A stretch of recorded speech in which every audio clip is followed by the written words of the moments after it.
So welcome back, everyone. Did you have an interesting break? Did you share some stories? Did you share some stories about who you are?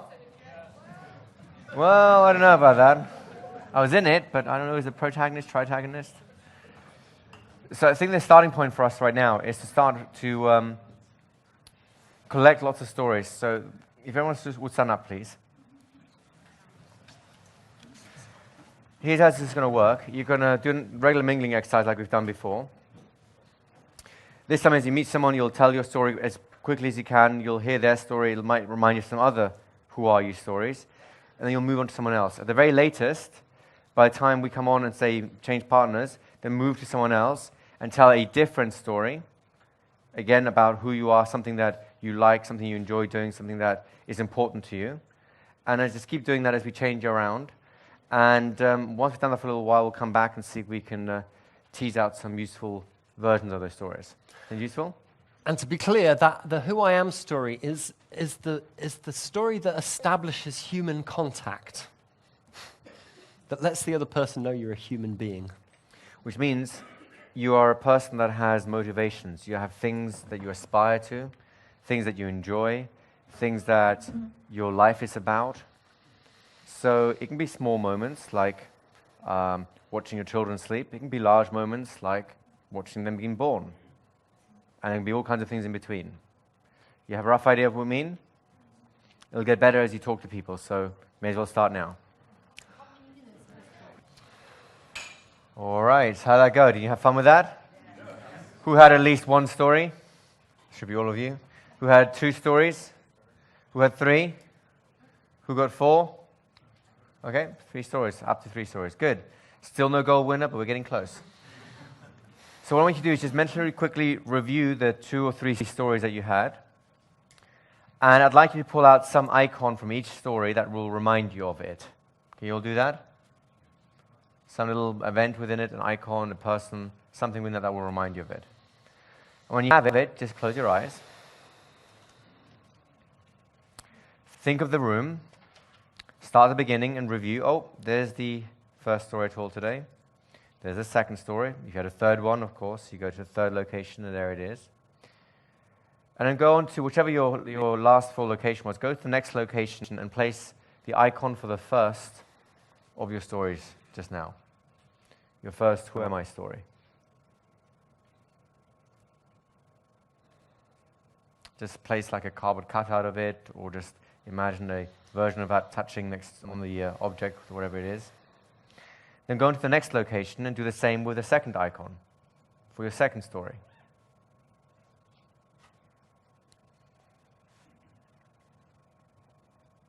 Just see the icon and the location just touching in some way, creating a shape. And if you had a third story, of course, repeat it one more time with the next location and the final story.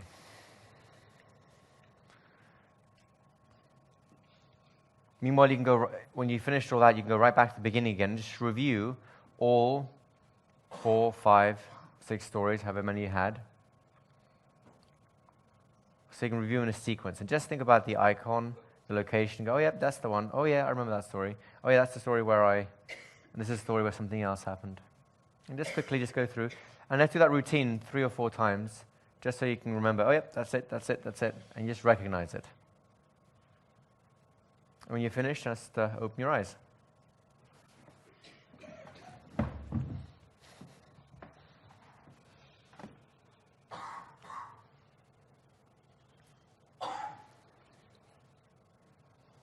Just doing a quick mental review, and when you're finished, just open your eyes.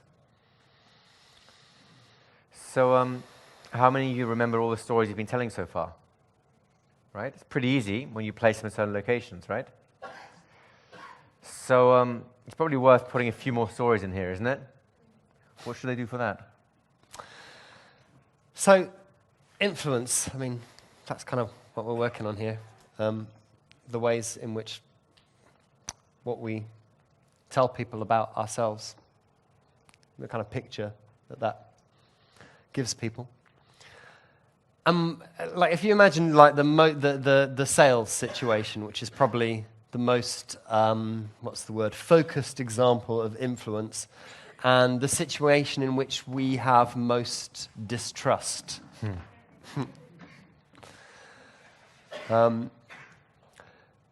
Human connection is the first thing.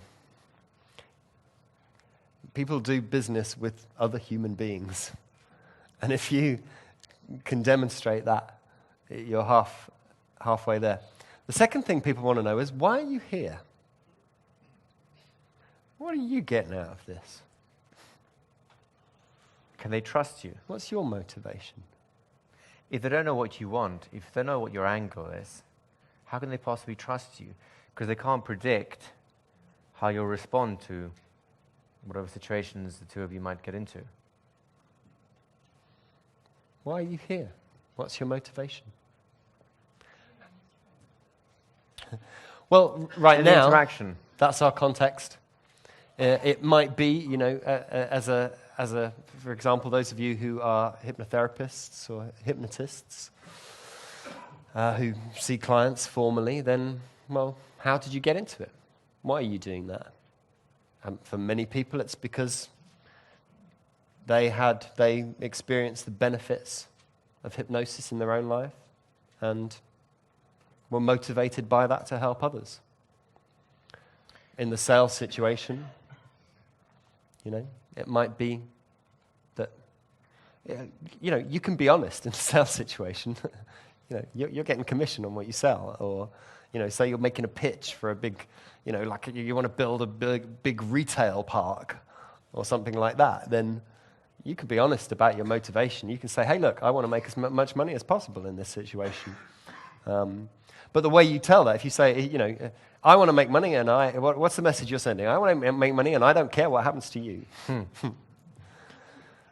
If you can demonstrate why you're there and be honest about it, people don't mind that you need stuff, that you want something for yourself. That is kind of an accepted part of human nature and human transactions. That's okay. Provided it doesn't clash with what they need. Yeah, absolutely. So, and particularly, if you can demonstrate to people why you're here and how you can both win in the situation, that's a very powerful thing, right? So, for example, take two police officers. One is there because they want to serve. They genuinely want to keep the streets a safe place in the neighborhood. The other one is there because it's a good job. They'll get a good pension at the end of it all, and it's a respectable job. You will interact with the two officers who actually got the same role or function differently, would you not? Take two trainers. One of them's there to genuinely serve and help other people. The other just wants to be on a pedestal and, have everyone worship him. The other one is humble enough to realize that someone must sit on the pedestal.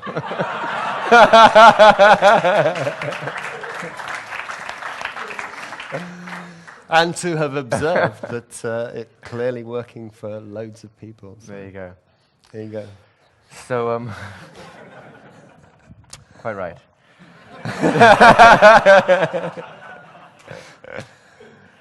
So do you understand the nature of the next kind of story? Let me just pull this out. The why am I here stories, yes? So once again, please stand up. You'll spend a minute each just telling stories about your purpose for it. Now, to give you a context, because that's going to make it a lot easier for you to find motivation, because you'll be motivated differently in different scenarios. You have a choice of two things. The first context, which I would recommend most, is think about some part of your life where you would like to have some influence over others.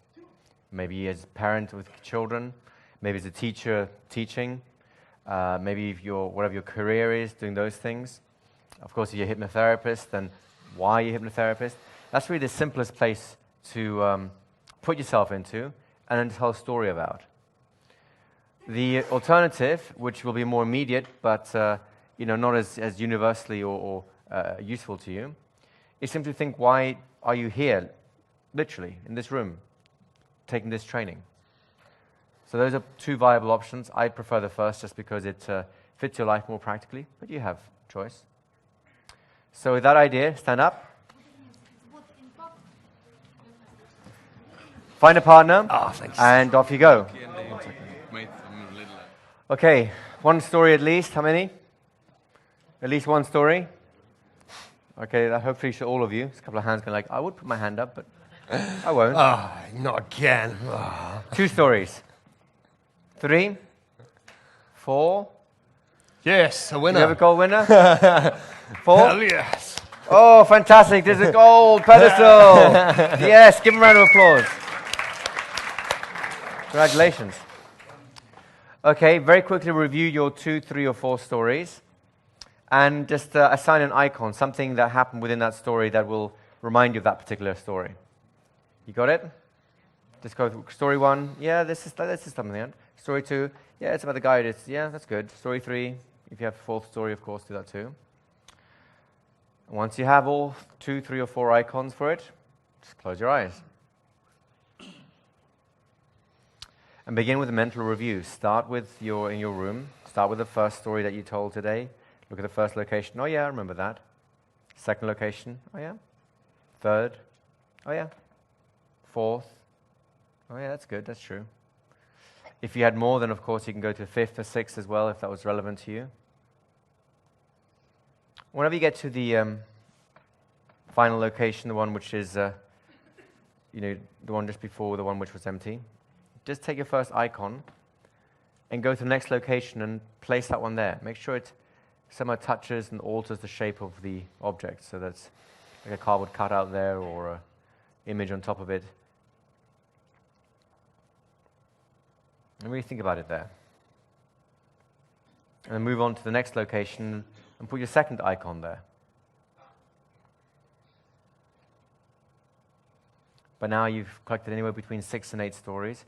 If you have another story, then of course go to the next location and do that too. Some of you will have 6 stories, some of you will have 8 stories, 9 stories, maybe even 10 stories. But just fill in the spaces. When those spaces have been filled up with these icons, then just go back to the beginning again and just quickly mentally review them. First location, second, third, 4th. Just a flash of an image is enough. 5th, 6th. You don't need to make sense of it yet, just to know that, oh yeah, with that drawer comes that image, with that desk comes that image, with the knives comes another image, and so on and so forth. Just go all the way through all the locations, and then repeat it again. Just do it 2 or 3 times just to lock that little journey inside your mind. And when you're ready, just open your eyes again. Out of curiosity, how many here have at least 6 stories located there? At least, that should hopefully be all of you. How many have 7? 8?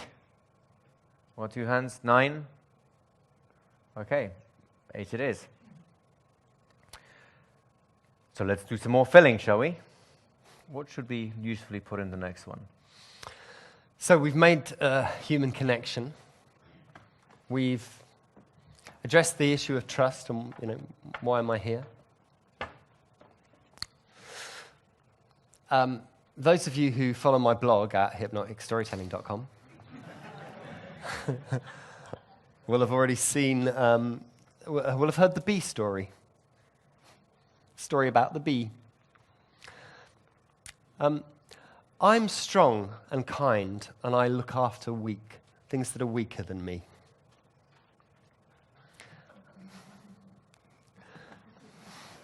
Now, it's okay.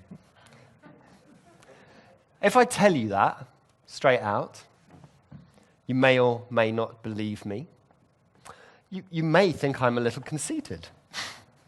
Or, you may have a reaction to my such a blatant statement about my values, what's important to me. I was, this summer's been a terrible summer in the UK, just like really, really rainy, and the bees are really confused. And they keep turning up. Like early on in the summer, this little bee came, zzz, zzz, zzz, zzz, zzz, just landed on the stairs.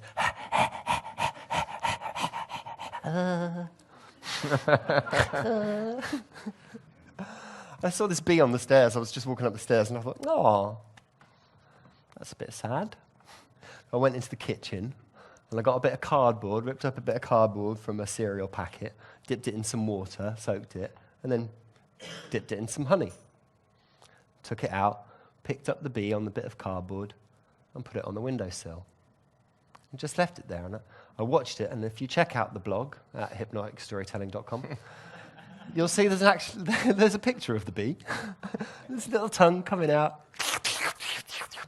They love it. Like, it sits there, you know. First he's like,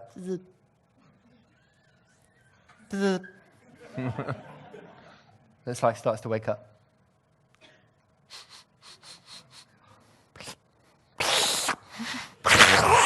Have you seen a bee's tongue? They're huge.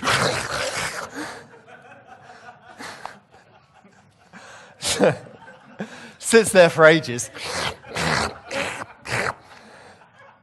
Sucking up the honey. Sitting on the windowsill. And after a bit, it's like, you know.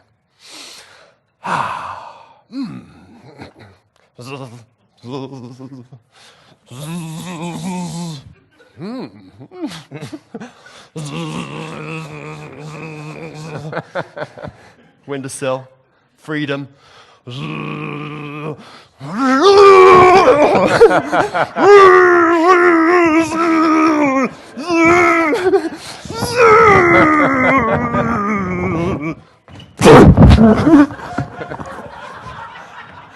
Zooms off into the distance, crashes straight into a wall on the opposite side, picks itself up again, flies into freedom.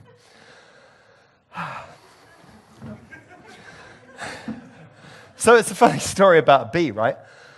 But without saying anything, I've just told you that I think it's worth taking the effort to save a little bee. So I'm demonstrating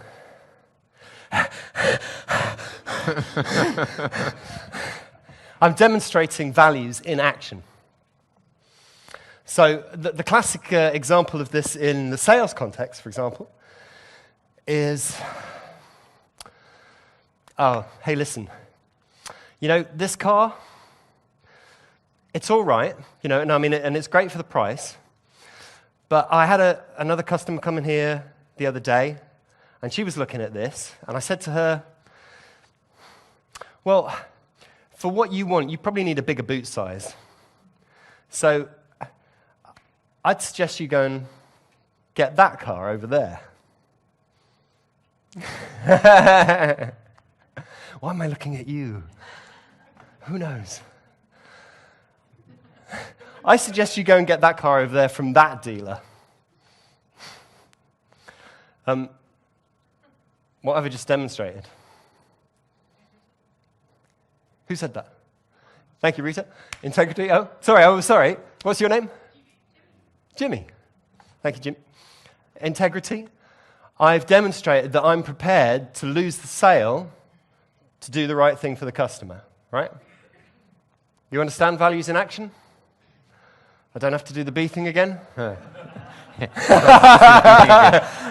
I'm confused. Show me again. It starts like this.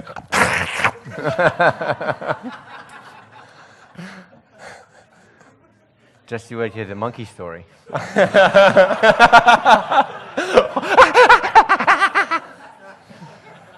All right, folks, you get the idea of the values and actions. Put yourself in a context where the stories will be of use to you. In other words, you're interacting with someone specific. Imagine the people you're meeting here are going to be those people.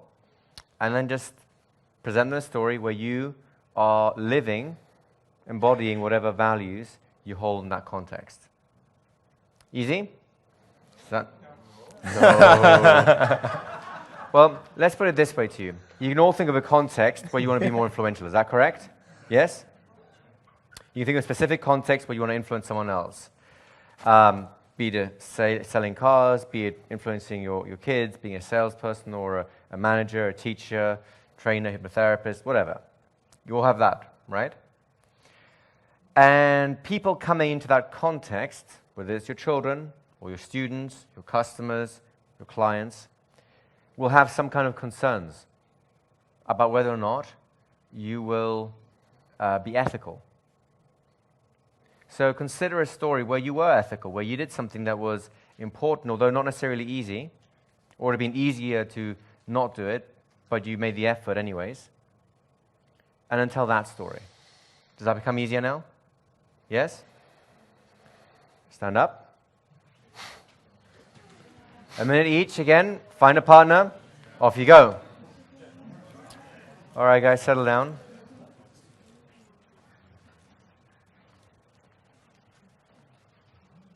Oh, that is quiet. Yeah, that's nice. Okay, how did that go? It seems that you had a lot more to say than you realized, isn't it? Yeah? One story, hands up. 2, 3, 4. No one at 4? Well, we've got a oh, 4 at one the back person at there. 4. Yeah, fantastic. Yeah. Okay, guys, once again, you know this drill. Review your 2, 3, or 4 stories and see if you can find something within each story that is an icon that represents the whole story for you. Should we go to another part of the house, like another room? Absolutely. We'll actually add another room in a second. We're going to build an extension. We'll build an extension right now. But for the moment, let's just get some icons. Yep, they work the same way. And whenever you're ready, just sit yourselves back and close your eyes. Some of you have already started doing so. For those of you who are about to run out of locations, that's okay. You can either choose a few extra things in the room that you hadn't focused on before, or in a minute we'll actually add an extension, so we'll show you to do that in a second. But for now, just review whatever you did in the previous sessions. You've got about 6 to 8 different stories there. Just review the location, 1, see the icon and go, oh, I remember. 2, oh yeah, I remember. 3, I remember. 4, 5. Work your way through all the locations.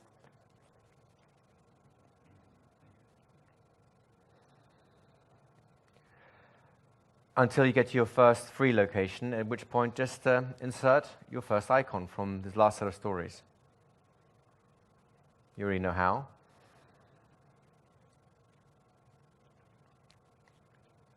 And once you're kind of set there, go to the next location and insert another icon. If you need to, if you run out of places, then just find something else in that room that you'd not focused on before and add it on that. It could be something like in the middle of the room, just the carpet in the middle of the room. You can place something there, you can put something on the ceiling. If you need extra space, you won't need that many extra slots. And of course, when you put it there, then of course, put the, if you have any stories left, put one more in there. Again, on the next location, and if you haven't got a next location, just find something that's easy to find, like the floor, the ceiling, a particular corner. And make sure that all the stories you told, whether it's 2, 3, or 4, have somewhere in that room to go.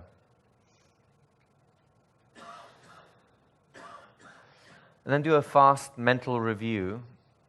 Literally just look at each item in turn and recall the icon that comes with it. First location, second location, third location, all the way through to the end. Do it 2 or 3 times, then come back with your eyes open.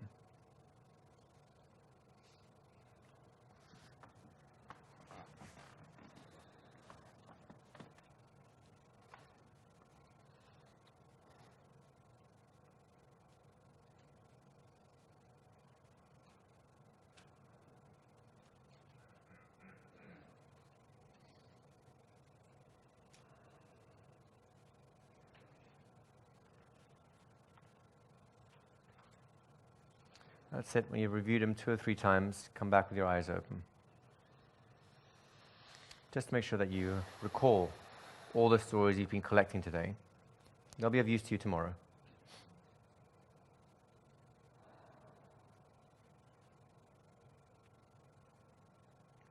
That's it. Looks like the last few people coming back for that.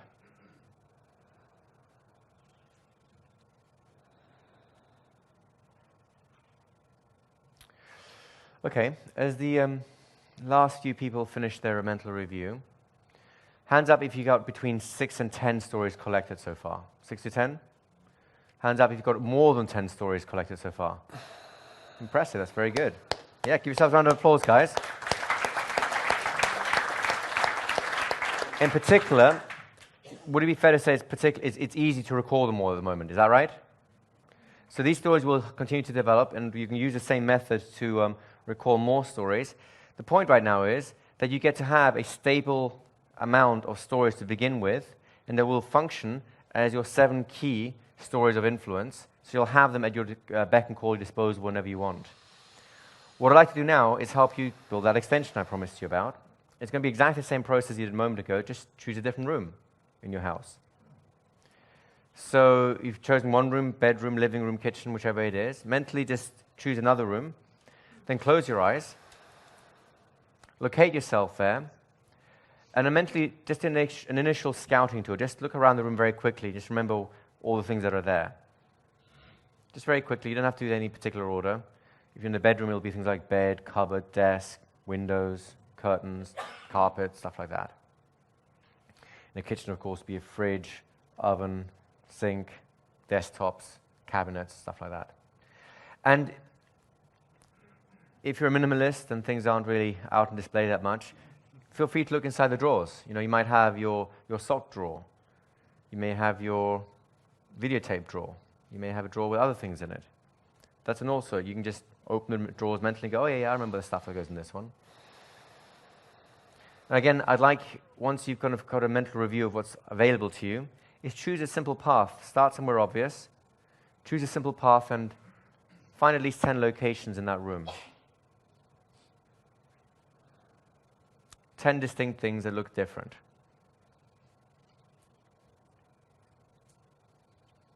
And then trace that path. First 1, then 2, then 3, all the way through to 10. Just take that mental tour like you were pointing it out to a friend. Well, this is my sock drawer, and this is my shirt drawer, and this is my DVD drawer, and so on. Once you've found all 10 locations, then repeat the same circuit 2 or 3 times just to make sure you clearly recall the path that you took. First you start on this place, then the second location, third, and so on. Take all the time that you need to review that inside your mind, and whenever you're ready, just open your eyes. And there's no hurry. Make sure you just review it 2 or 3 times.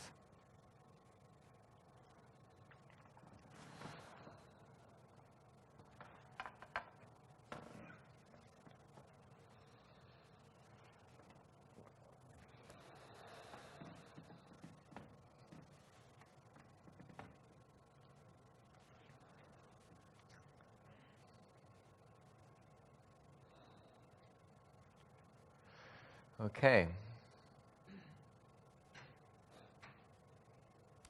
We have about 3/4 of you back. Last few just doing a quick mental review still. So it's a simple process, is it not, to build your extensions, right? Very simple process. And it's a really simple process to recall relatively large amounts of information, because you have your first 6 to 10 stories, maybe more. You can recall them very easily, is that right? You can expand those stories, and you can contract those stories. You've told them in short versions and longer versions, right? And tomorrow we'll really play with that idea. For now, as we have most of you back already, you have an extension, a second room. Some of you haven't entirely filled the first room. That's fine. You can finish doing that. And some of you need extra space. You need to have a little bit of mental living room. So let's find some things to put in there, shall we? What would you put in an extension? One of my friends and clients is a composer and musician. She's actually one of the top 10 biggest selling artists of the 1990s in her genre, which is dance music. And she has more than 350 published songs. That's a lot. That are published, yeah. And something like 17 of those make 80% of her money, of her income. But she has to create, she says she has to create a lot of stuff, and she never knows which particular song is going to be successful. And when one song is successful, she never knows why. But it's a numbers game, she says. You just keep churning them out. Which brings us on to our next category of teaching tales.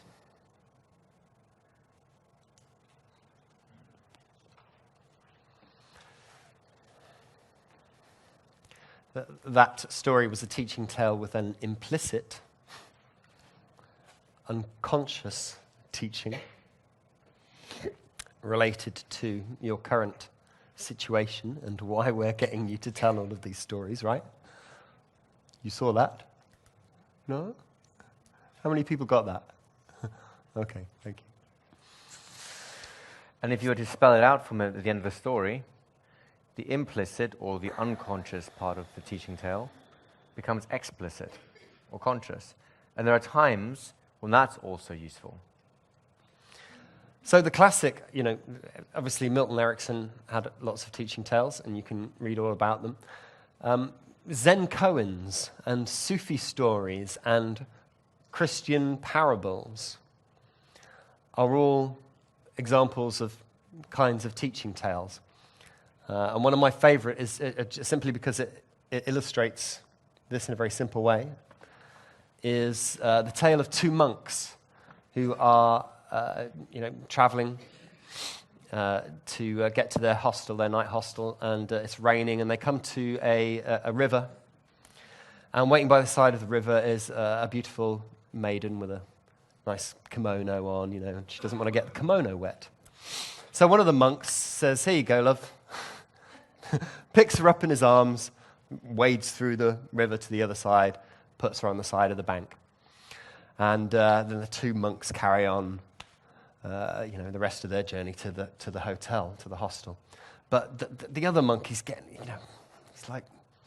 he's sulking a bit. He's a bit irritated. And finally, just as they're getting ready to bed, he bursts out to the first monk. How could you do that? We're not meant to associate with women. They encourage us in wicked ways. And the first monk says, "Well, I left her behind at the river, but you still seem to be carrying her."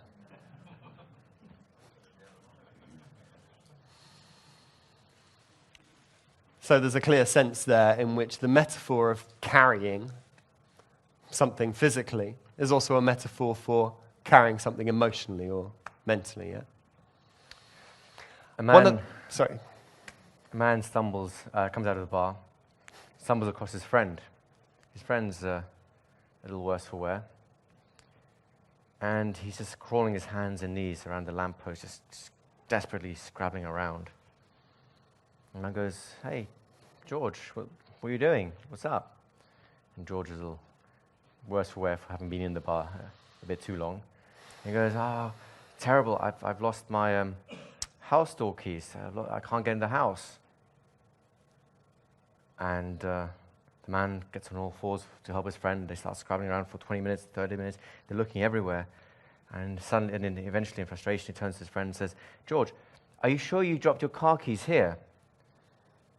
And George says, Oh, no, I dropped them in a dark alley over there, but there's not enough light there to look."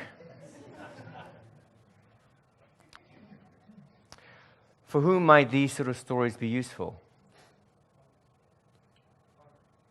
Clients? Have you ever tried to give someone advice and they won't listen? Just let it go, man. Let it go. I'm sure that was very funny. One of the simplest ways of coming up with a teaching tale is simply to consider something that happened to you, a mistake you made, or, something that you had a struggle with, and the experience you went through to solve or resolve that issue. So you understand the idea of a teaching tale? It either presents the situation, humor is kind of useful. You have two humorous examples of people being stuck in one way or another. It can be a personal example. Yeah, I went through that same experience essentially, and I either got bitten because I didn't change, or I did change, and therefore I managed to draw a victory. I think most cultures, in particular, have stories which include the jester, the fool, the clown, or something like that. And they're wonderful stories because they poke fun at society, where the society gets too rigid, and makes fun of those things to show us, it's good to have some rules, but sometimes it's good to be able to go beyond them as well.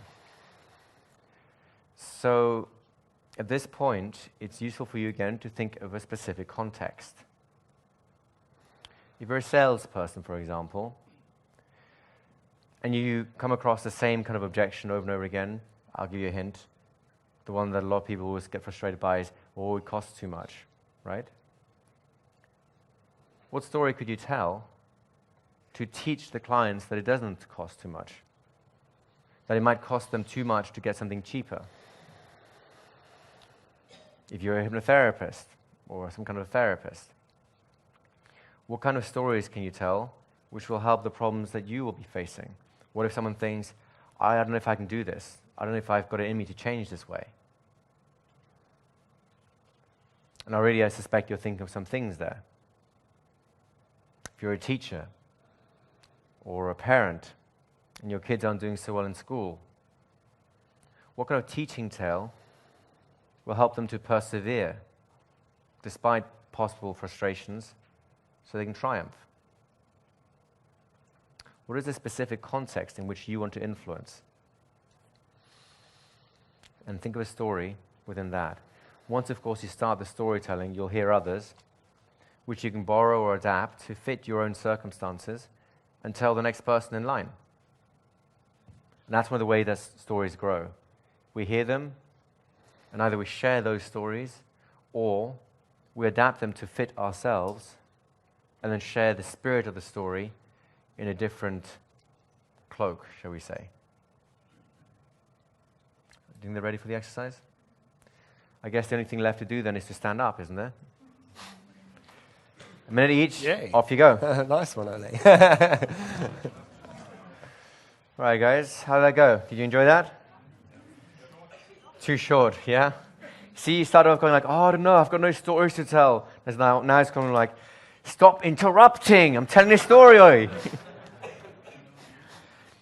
So by this stage, you've collected somewhere within the region of 10 to 15 stories, which is pretty impressive, isn't it? So make sure that we have them at our beck and call, especially tomorrow when we start doing some refinements with these things in terms of how to use them in different ways. Let's get some icons. Just take a few minutes to think about the 3 or so stories you just told. Tease out an icon that will represent each one. And this time, rather than me guiding you through it, well, you know what to do. Begin by reviewing all the other stories and the locations you placed them in. And carry on by placing one icon at a time until you can go for a full mental review of everything, all 10 to 15 of them. And make sure you review them 2, 3, 4 times so you're sure that they're all set nice and simply. When we've done all of that, then feel free to come back with your eyes open.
All right, guys. So seeing as we have most of you back, you have 5 categories of stories, and you know how to use them. Is that correct? Yes? You have a good, decent idea of where to use them, what their purpose is. The next category is interesting. We could do it the same way we did a moment ago, which means to create more stories, but actually we'd like to do something slightly different. We'd like to show you how every story actually has multiple purposes. It can be used in many different ways. So, for the next category of stories, we're not going to ask you to make any new stories up. You have quite a nice repertoire. 10 to 15 is a decent number. All we will ask you to do is to reuse the stories you already have in a way that will fit the constraints that we're about to give you. And what will those constraints be? Well, so we have stories that introduce you, that tell people who you are, why you're here, that demonstrate your values in action, that provide metaphors, teaching tales, that help people to reframe their experience. And I know that you've covered a lot of information today, and you've been just like this pretty much since the beginning of the day, so you're probably tired. You're probably feeling a little bit overloaded. And that's okay, because we'll be finishing up soon, and we'll be giving you a chance to integrate properly and to get a chance to, process everything that we've done today. And the last category of stories that we're going to be talking about are mind-reading stories. Oh, thank you. Yes. Stories that let other people know you understand their situation, that you feel their pain, that you understand the difficulty of a particular, context or situation or challenge that they face, that you're able to put yourself in their shoes and understand how the world looks from their point of view. And the way we're going to run this exercise, and before you begin to tell a story, you may think, oh, there's a mismatch. I'm not quite, something's missing. Don't worry about it. Just choose one of those stories that you've already come up with and start to tell it and see what happens. So the way that we'd like you to do this, again in pairs, one of you is going to present a problem or a situation. Any problem, any situation. You could be a child refusing to do homework. You could be a potential buyer objecting about the price. It could be real or it could be imagined. It can be anything you want. Just something that could be considered as a communications problem, a block. And what we'd like you to do is simply respond by saying, I know what you mean because... Story. Or I know how you feel because... Story. Okay? Easy? Yeah. One of the stories you've already told today, one of the 10 to 15 you've collected. And all you do is you'll review your memory roots and go, no, that one, for some reason that one appeals. You start telling it. Even if you don't quite know why it fits, just notice what comes out. All right, guys? It's a little ambiguous, I know, but you'll enjoy it. Stand up, find a partner. And you thought you didn't have any stories in you. Ta! I've had an easier time getting, I don't know what an appropriate metaphor is, but that would be it. So, it's that time of day, right? So what we're going to do now is, you've got a lot of stories.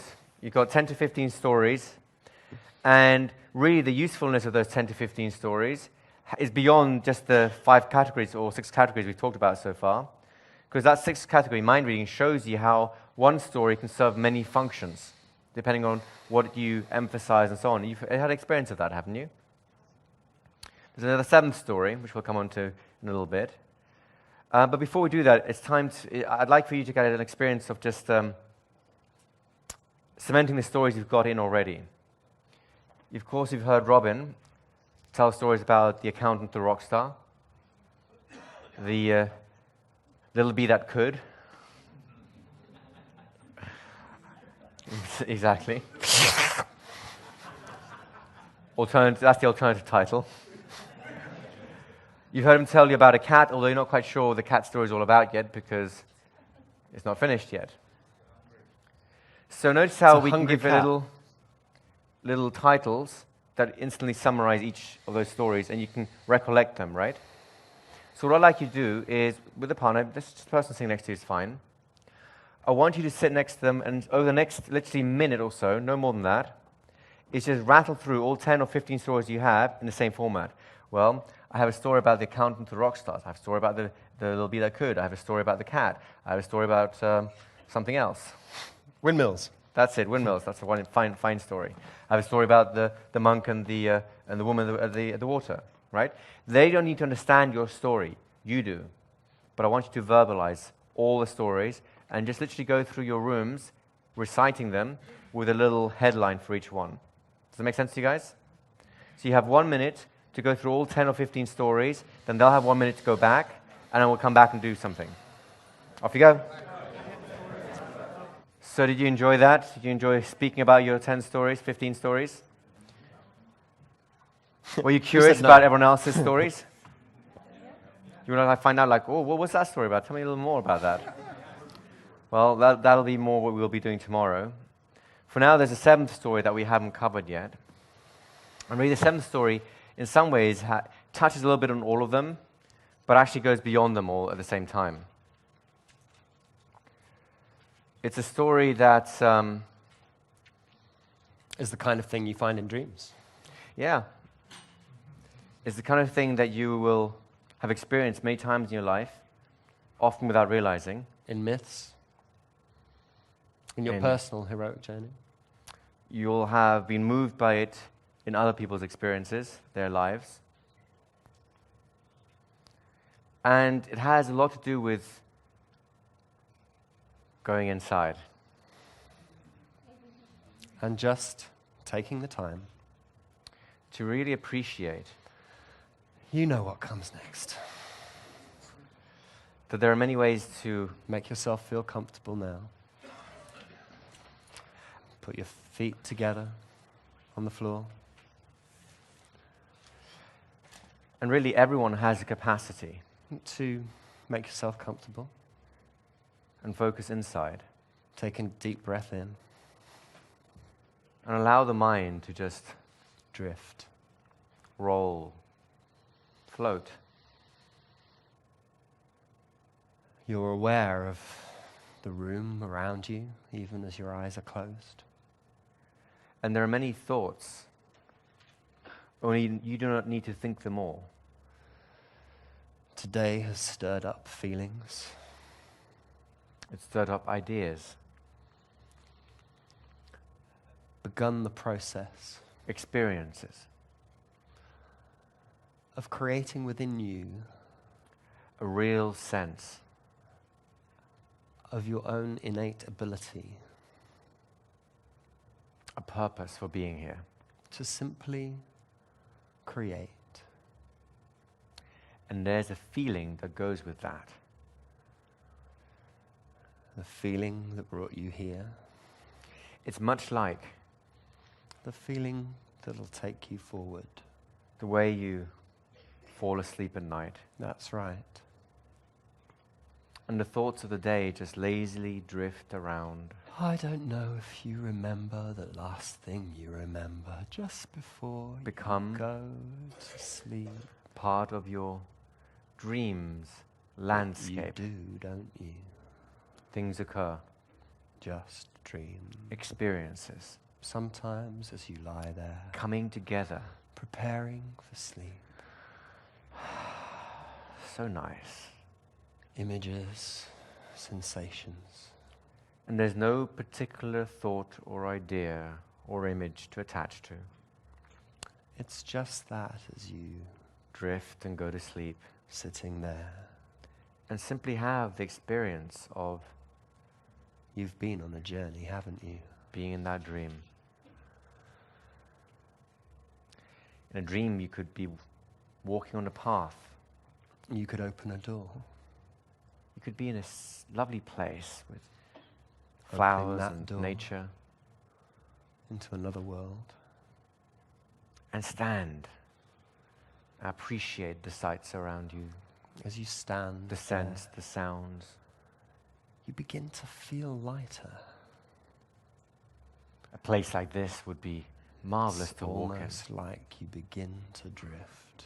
A path Up and up, would suggest the direction in which to go.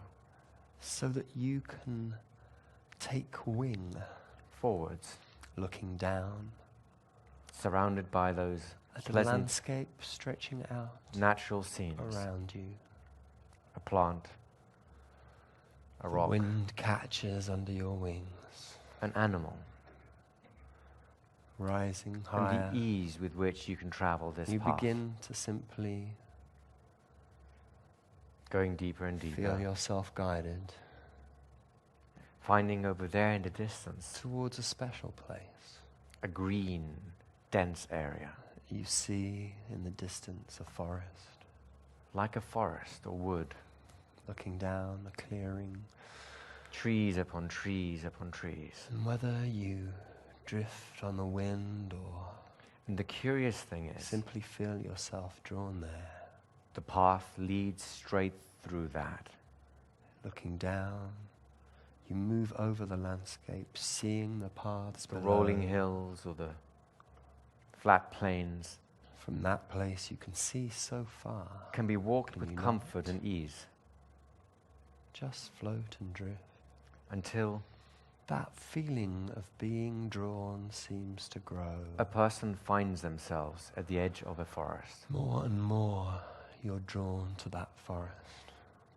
And knowing that stepping through the limits that delineate the outside world and the forest path, Or floating above, there'll be some changes that occur.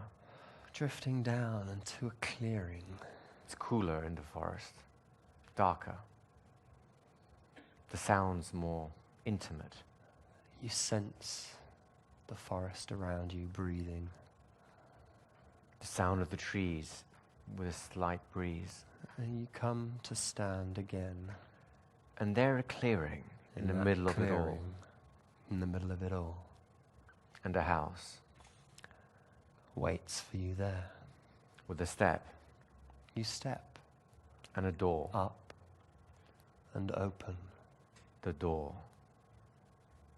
moving inside deep inside, the house. welcomes you Friendly. with that familiar feeling, Something important here. is waiting for you. Find the right room And in that room waits for you is a person a storyteller of great renown. and great importance for you. There's a Because comfortable they chair have right a over there. story for you now as you sit down Comfortably in that chair and really listen. to the story Really listen the storyteller has to tell you. and understand. And whether you hear the story completely Sense it or drift into a dream in which you see it or just know and feel that you're and experience this. receiving the gift of a seed, the beginning of something that can continue to grow So rest comfortably. in that place. And as we're silent for a while, really experience that story You're told in the right way by the right person. now.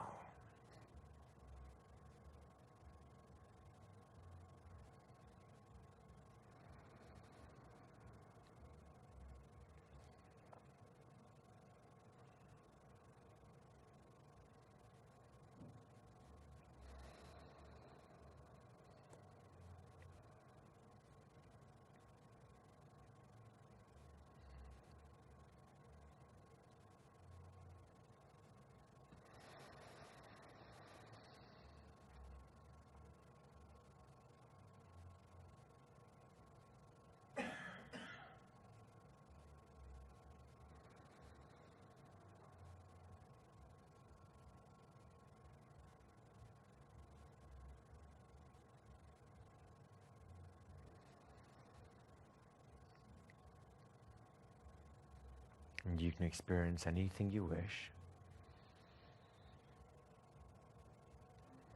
with great comfort. And whether you know what you've heard or whether you forget for now to remember, Like a the dream, message the storyteller tells things can fade. will continue to Or be resonate clear. within you. A to comfortable work chair in a inside. room to remind you of an experience. As you begin to hear the call, The fading memory of a dream. you know the way home, don't you? Out the door, down the step, a clearing in a forest. And all the way back home. Path or Flight. because you've had Just as much time as you need. to realize that every night you dream. And sleep. And in those dreams, things of importance happen. And everything you've learnt today Gets to be reviewed, and repeated integrated. in new and startling ways. So that each morning when you awaken, You won't know how. something important did occur. You won't know when. You'll realize what that was But you can as a person awaken. imagine just how good you'll feel. When those eyes finally do open, And you begin to realize that you can come back and awaken all over now. in the satisfaction of having done a great job of getting through a lot of work today. And I don't know about you, but we thought we had a lot of material to cover today. did. We weren't sure whether we were going to be able to deal with all of it. And I know that you're all going to have questions, and there are some things that won't be clear for you yet, but as you process over the next 12 hours, you can ask us tomorrow when you return. Thank you very much, everyone, and see you in the Please morning. give yourselves a round of applause because Yes. you've been great today. Well done. Really impressed.